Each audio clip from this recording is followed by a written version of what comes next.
नरेंद्र मोदी, श्री नरेंद्र मोदी जी, नरेंद्र मोदी जी, नरेंद्र मोदी जी 2024 में 400 पार सोचने वाले देश कह रहा है अब की बार आज दूसरी पार्टी पर डिपेंड है, क्योंकि 10 साल बाद पहली बार बहुमत के लिए वो एनडीए के सहयोगी दलों पर निर्भर रहेंगे। नरेंद्र मोदी जो वादा करते हैं सामान्य व्यक्ति हवाई चप्पल पहन करके घूमता है, वो मुझे हवाई जहाज में दिखना चाहिए और फिर भूल जाते हैं। भारत में 2019 से 22 के बीच सबसे ज्यादा फ्लाइट टिकट्स के दामों की बढ़ोतरी हुई। देश के लोग इन पर विश्वास करते हैं वादा करता हूँ। और सब कुछ उल्टा हो जाता है। पेट्रोल इतना महंगा कर दिया है ना, पूछो मत, सबका हालत खराब है। और आज के डेट में वही मोदी और उनकी पार्टी विश्वास खो रही है। क्या हो गया नरेंद्र मोदी को?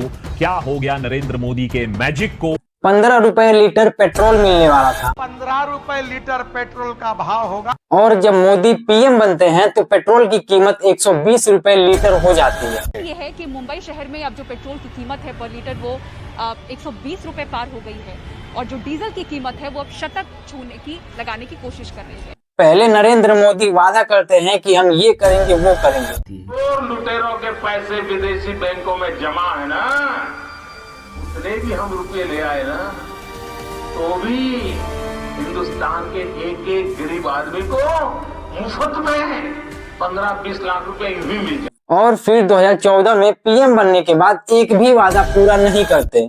आइए इस वीडियो में बीजेपी की सच और झूठ की कहानी जानते हैं।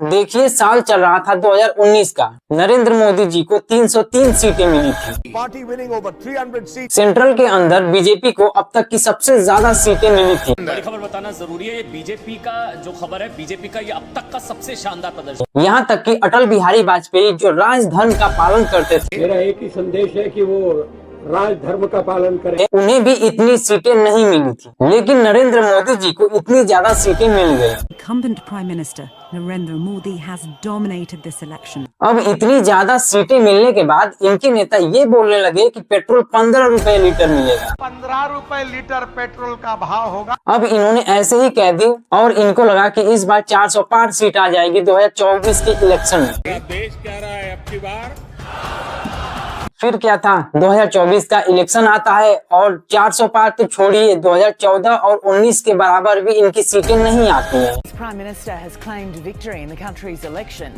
but the performance of his party, the BJP, has fallen well short of expectations. और लास्ट में इनको मिली जुली सरकार बनानी पड़ती है।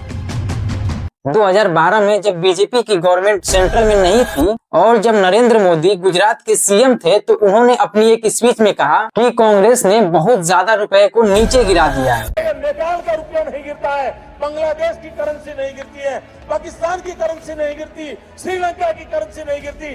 क्या कारण है हिंदुस्तान का रुपया पतला होता जा रहा? वो अपनी स्पीच में कहते हैं कि कांग्रेस ने रुपया को नीचे गिरा दिया है और जब हमारी सरकार आएगी तो हम पैसे को ऊपर लेके जाएंगे, नीचे नहीं गिरेगा। ऐसे नहीं होता मित्रों, मैं शासन में बैठा हूं, मुझे मालूम है इस प्रकार से रुपया इतनी तेजी से गिर नहीं सकता। और इसके बाद 2014 में नरेंद्र मोदी पीएम बनते हैं और रुपया सबसे लोएस्ट में चला जाता है। Indian rupee surprisingly touched a fresh all-time low, even as it was expected to strengthen in the face of falling crude prices. जब नरेंद्र मोदी प्रधानमंत्री नहीं थे 2014 के पहले, तो वो ये कहते थे कि पेट्रोल का दाम 70 रुपए लीटर चला गया है। आशा करूंगा कि प्रधानमंत्री जी देश की स्थिति को गंभीरता से ले और पेट्रोल के दाम बढ़ाए हैं उसको वापस करें।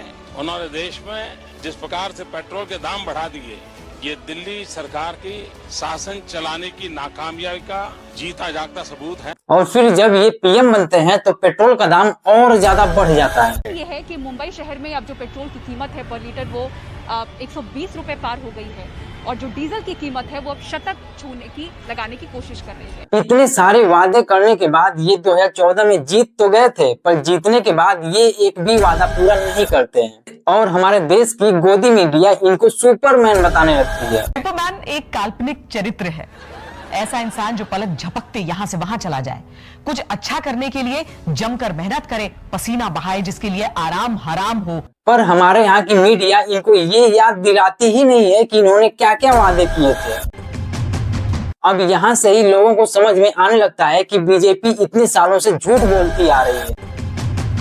और लोगों को ये भी समझ में आ गया कि देश की मीडिया बिक चुकी है और ये अब गोदी मीडिया बन गई है। यहाँ से एक बात क्लियर थी कि अब दूसरी पार्टी भी ऊपर आ रही थी और ये बात बीजेपी को देखा नहीं जाता। और ये जो ईडी और सीबीआई हैं जो सभी नेताओं को अरेस्ट कर रही हैं, दूसरी पॉलिटिकल पार्टी को, ये एक्चुअल में काम कर रही हैं बीजेपी के लिए। लेकिन यहाँ पर एक बात क्लियर भी है कि चाहे वो किसी भी पार्टी का नेता हो, अगर वो स्कैम करता है तो उसको जेल जाना ही पड़ता है और गए भी।